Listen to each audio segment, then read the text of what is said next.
مستمعون الكرام، نرحب بكم في حلقة خاصة بأصوات المنادلين بمناسبة الفاتح من سبتمبر.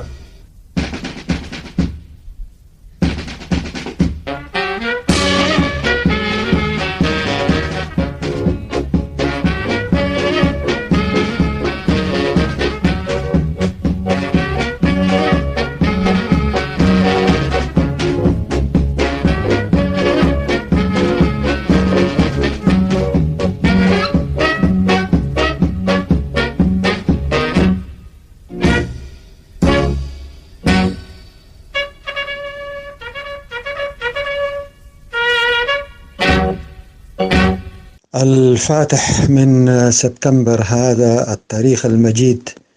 في اعتقادي أنه هذه السنة في 2018 مع المستجدات الجديدة المحيطة بالوضع الإريتري والإقليمي، أعتقد أنه هذا التاريخ المجيد يعيد نفسه، لأنه في الواقع الحاضر وللأسف الشديد بعد ما قطعنا مشوار طويل لتحقيق الاستقلال الكامل لإريتريا، والشعب الإريتري دفع يعني تضحيات جسيمة. للأسف الشديد اليوم كل التضحيات من أجل السيادة الوطنية الإريترية والاستقلال الكامل لإريتريا أصبح اليوم في وضع للأسف الشديد يعني حرج جدا، بسبب الخضاع والسياسة الغير موضوعية لحكام إريتريا. وبالتالي حين نحتفل بهذا اليوم المجيد، يوم الفاتح سبتمبر، هذه الطلقة الأولى اللي أعلنها المناضل الكبير الزعيم الوطني الكبير حامد إدريس عواتي. يعني اليوم كل المواطنين الإريتريين دافعوا عن كرامة الشعب الإريتري وناضلوا من أجل استقلال إريتريا. علينا أن نتفاكر في هذا اليوم لإنقاذ ما هو ممكن إنقاذه، وننتزع إريتريا من السيطرة للدكتاتور إيساياس، وإعادة الأمور إلى وضعها الطبيعي. وبالتالي ندائي أنه الفاتح من سبتمبر هذا العام تكون انطلاقة جديدة لكل القوى المحبة للسلام، ولكل القوى اللي تنادل من أجل الديمقراطية. وشكرا لكم. السلام عليكم. السلام عليكم ورحمة الله.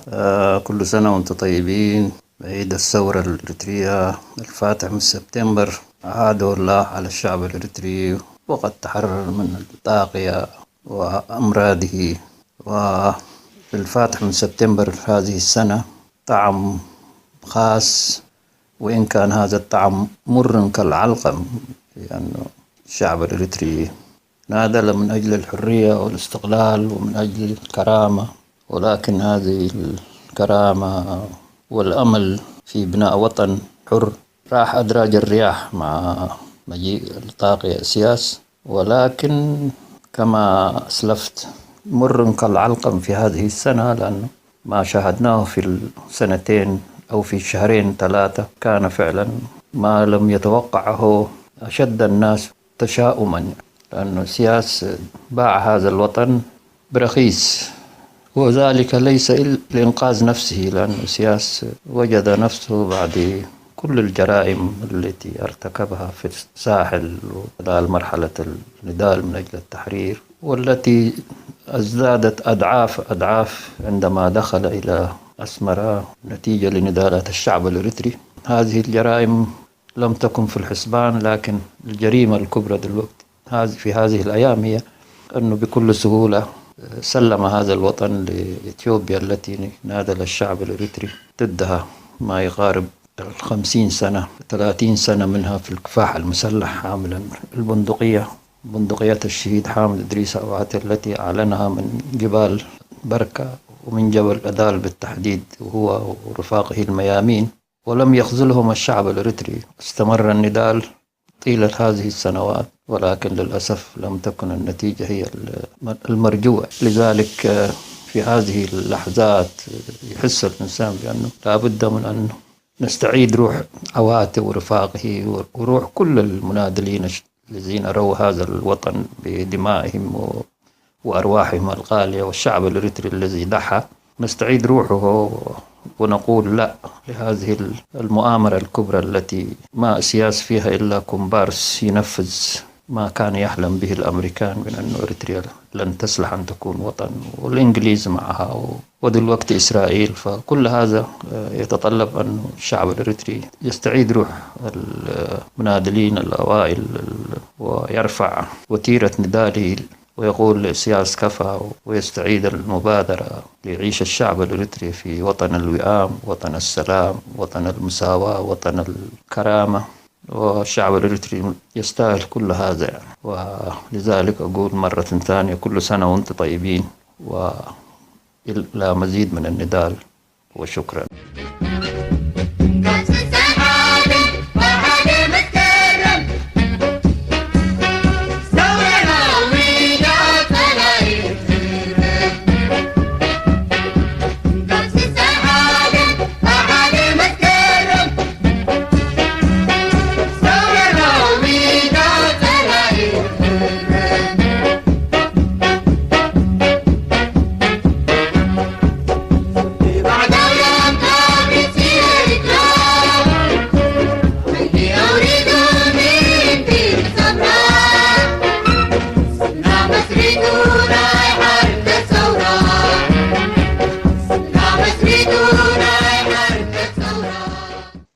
إلى شعبنا الإريتري، إلى جماهيرنا المناضلة السامدة في كل مكان، يمر علينا اليوم العيد 57 لانطلاقة كفاحنا المسلح بقيادة الشهيد البطل حامد إدريس عواتي ورفاقه الأوائل، حيث أنه أطلق الطلقة الأولى في جبل أدال إذانا ببدء الكفاح المسلح بعد أن خاض شعبنا نضالا سلميا لأكثر من 10 أعوام.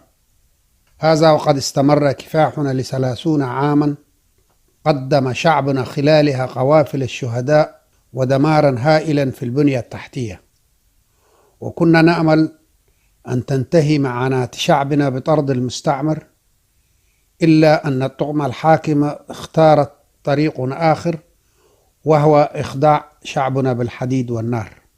وبعد 27 عاما من استقلال إريتريا تمر علينا هذه المناسبة بتحدي جديد لم يكن في الحسبان، وذلك بعد إعلان إثيوبيا قبولها باتفاقية الجزائر والزيارات المتبادلة بين الإثيوبيين ورأس النظام، والذي أعلن فيه نهارا جهارا في إثيوبيا: إن من يعتقد إننا شعبين فهو واهم. نعم، نحن شعبين ولسنا شعبا واحد.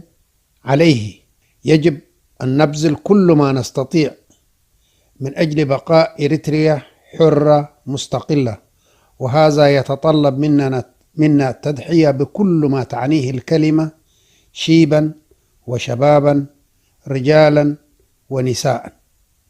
عاشت إريتريا حرة مستقلة. شكرا.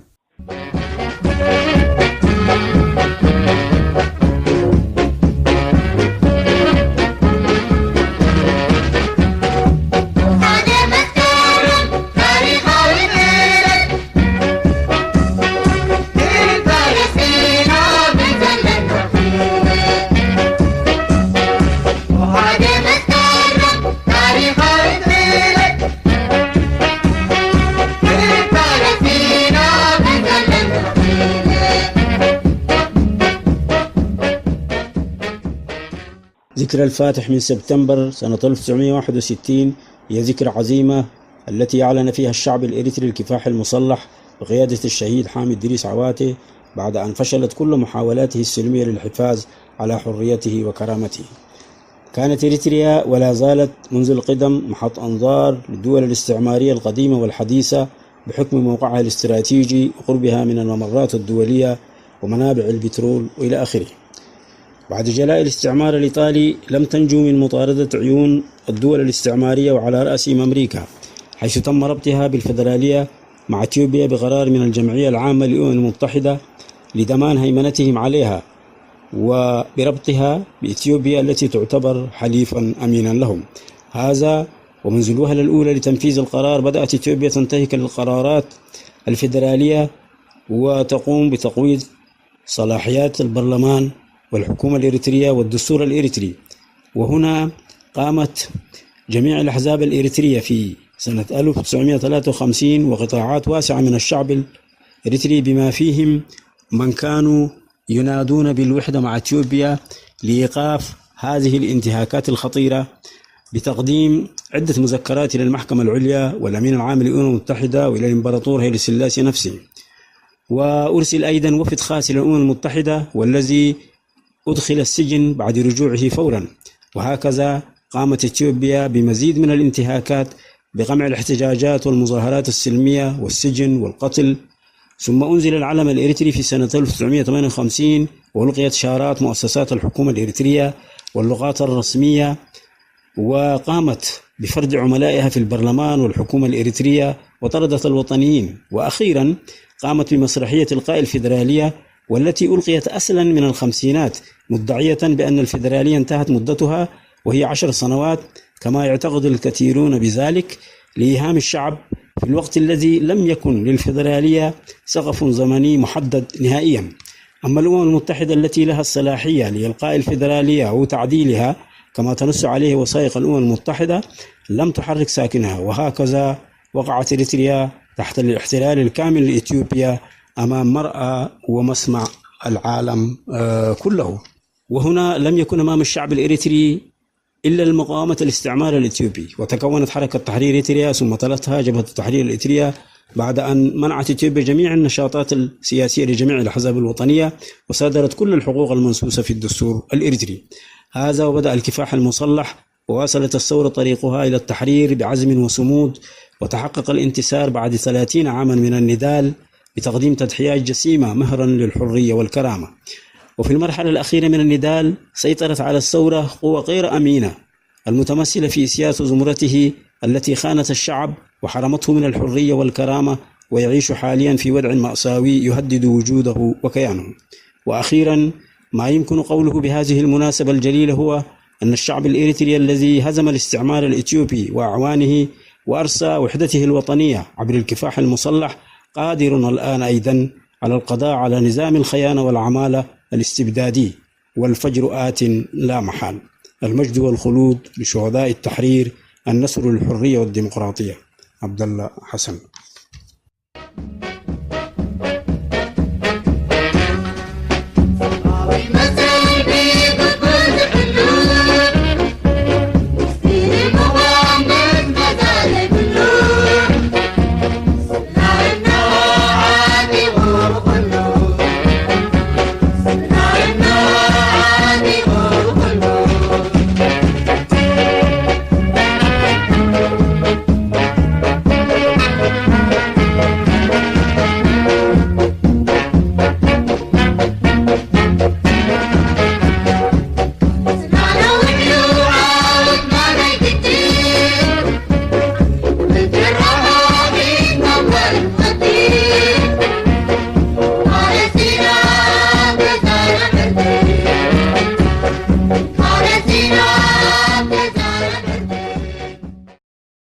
علينا الذكرى 57 لانطلاقة الكفاح المسلح. اليوم عندما نتحدث عن انطلاقة الكفاح المسلح نتحدث عن عدة محاور. المحور الأول هو محور الخيار، المحور الثاني هو محور المقصد، المحور الثالث هو المسار، المحور الرابع هو النتيجة. في حقيقة الأمر المحور الأول اختار الشعب الإريتري أن يلجأ إلى استخدام وسائل العنف الثوري، إلى وسائل التضحية، إلى وسائل العطاء لانتزاع حقه الذي ضاع نتيجة لمؤامرات الدول الكبرى، وحاولت طمسها من خلال ربطها مع نظام الكهنوتي البغيض الذي لم يتأخر في استخدام وسائل التفرقة واستخدام العنصرية واستخدام الإبادات واستخدام القتل والذبح والأسر. فلذلك الرد الأمثل كان هو الخيار، اللجوء إلى الخيار. هذا الخيار جاء استجابة لرغبات، جاء استجابة للواقع، ولأنه استحال أن تجدوا حقك دون أن تدفع له ثمنا يستحقه، وهذه الثمن كان الشعب الإريتري دفعه بكل إخلاص، دفعه بكل أمانة، دفعه بكل اقتناع. فلذلك الخيار كان هو خيار صائب، خيار ثوري، خيار وطني، خيار تحرري. فلذلك هذا كان الخيار، اللجوء إلى هذا الوسيلة استجاب له الشعب الإريتري، وكان خيارا واقعا وعمليا. المحور الثاني المقاصد. المقصد هو لماذا نختار، يعني لماذا نحن مش دعاة الحرب ولا قتل ولا قتال، ولكنها من أجل وصول إلى غايات نبيلة، منها التحرر والانعتاق، العدالة، إشاعة السلام، إشاعة المساواة، إشاعة الأمن، إشاعة الوفاق، إشاعة التطور والتنمية، إشاعة تحديد الحروب لشادة الشعب الإريتري اللي تواجهه حرب ضد المجاعة وضد الجهل وضد الفقر، والذي ترسخ بأسوأ صورها اليوم.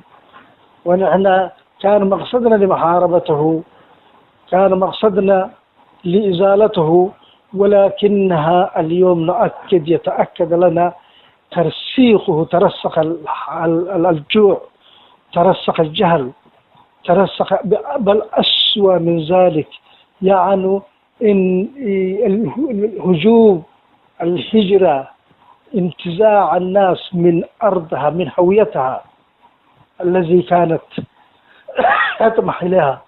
فلذلك المقصد كان الهوية. هذه الهوية الليلة أمام الامتحان، أمام التراجع، أمام التآكل، أمام التآمر. وهذا التآمر لم يبدأ اليوم، لو رجعنا، لو تابعنا، هذا التآمر بدأها مع بداية الثورة، وبالذات في السبعينات عندما نشطت جبهة التحرير الإريترية، عندما وجهت الضربات لمراكز الاستعمار الغرب الإسرائيلي الأمريكي. المرة دي بدأت يعني تتصل بعض العناصر، يبحث عن حلول حتى لا تفرض هذه الثورة واقعا جديدا في منطقة. فلذلك لجأوا إلى وساطات، إلى توسيط، منها خلق على جناح سلف ناصنت كأحد أدوات تعطيل وضرب الاستغلال الإريتري، الحرية الإريترية والهوية الإريترية. وما قاله بالأمس مسفن حبس ما كان إلا قيد من الفيك، ونحن كنا نقولها أكثر من كده، وإن كان لم نشهد عليه شخصا. فلذلك وأحس في الأيام دي اللي جاء، والشيء اللي شفناه بشكل واضح كان أيضا يدل على هذا الشيء. فلذلك المقصد كان هذا الشيء، الحرية، وفي الختام هو الهوية الوطنية. بنا وطن يحتضن، يحوي كل المكونات، كل ألوان الطيف الإريتري، شعبه بقبائله بعشائره بكل ما يملك. المسار هذه المسار لم يكن أمامه طريق مفروشا بالورود. هذا المسار كان أمامه تحديات، هذه التحديات الداخلية، هذه التحديات الإقليمية، هذه التحديات الدولية. وأسوأ شيء إنه عدم الوعي، عدم القراءات الاستراتيجية، فقدان الاستراتيجيين، فقدان الأخفياء، فقدان المخلصين، تقليب المصالح الفردية، تقليب المواقع الفردية على مواقع الجماعة، على مواقع الوطن، على مواقع النضال. هذا الصراع أدى إلى انشقاقات نتيجة لمناكفات، نتيجة لاحتقارات ولا نظرات دونوية وإلى آخره. أحد المسارات الذي أثرت في تسريع الانتصار. فلذلك كان المسار متعرجا، كان المسار متذبذبا، مع ذلك الغاية كانت واضحة. الوصول إلى الغاية استصغرت كل ما كان حوله، ومع كل مؤامرات ومع كل ضغوطات ومع كل مصائب اللي حصلت ضد الثورة الإريترية من داخلها ومن خارجها. النتيجة رحل العدو، رحل الاستعمار، دخلت قوة أقبح من الاستعمار، أسوأ من الاستعمار، أبقد من الاستعمار على الشعب الإريتري. قوة متخلفة في التفكير، متخلفة في تصور، حاقدة في علاقاتها. وهذه القوة التي بالنتيجة الاستغلال تحقق في يدها، مع في القوس الاستغلال في قوس في يدها. مجرد خروج العدو الاستعمار، ولكنها دخل أسوأ من الاستعمار، والشعب الإريتري عانى وما زال يعاني أسوأ من الاستعمار وحتى هذه اللحظة. فلذلك ما حصل هنا لا يحتاج مننا إلى تفصيل التفاصيل. وبينما مجرد أن النتيجة كانت ليس هي التي انتظرناها ولا انتظرها ولا ضحينا من أجلها، ولذلك جاءت خلاف كل توقعات، كل رغبات. الخيار الثاني الخامس، المحور الخامس، الخيار الثاني هو التمسك بالمقاومة، التمسك بالوحدة، التمسك بالهوية، رفض التزعزع، التصدي لكل تحركات اللي اتملأت بها المنطقة أسماء ومسميات ومشاكل. ولذلك مع كل أسف هذا الخيار أيضا يبقى كخيار الخامس ومستمر وحيوي ولم ينتهي بعد. فلذلك تحية لسبتمبر، وتحية لشهدائنا، تحية للشعب الإريتري. فلنتقدم إلى ساحة الشرف، إلى ساحة الكرامة، إلى ساحات العطاء.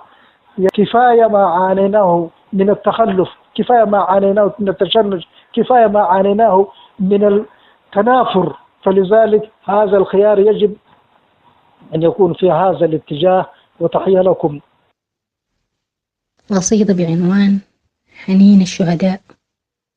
الشهيد نجمة الليل التي ترشد من تاه عنه الطريق، الشهيد رمز الإيثار، كل قطرة دم سقط نخيل الوطن فارتفع شامخا، كل روح شهيد كثرت قيود الطواقيت، وكل يتيم قثلت دموعه جسد أبيه الموثم بالدماء.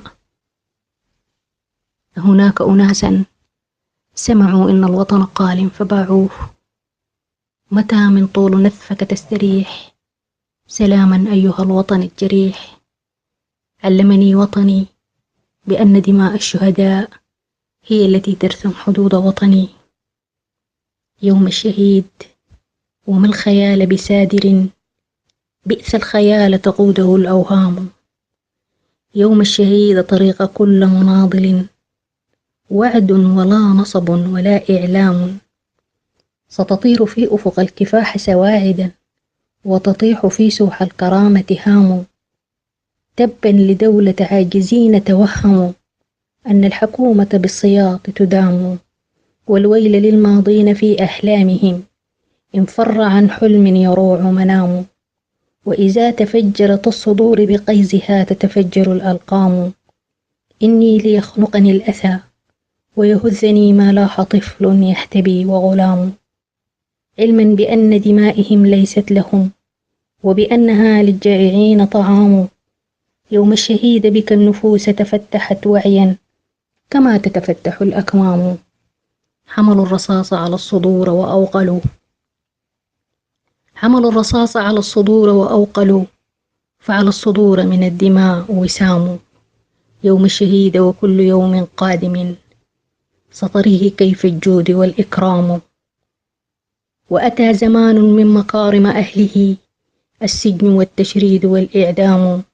يوم الشهيد وما تزال كعهدها هوج تدنس أمة ولئام.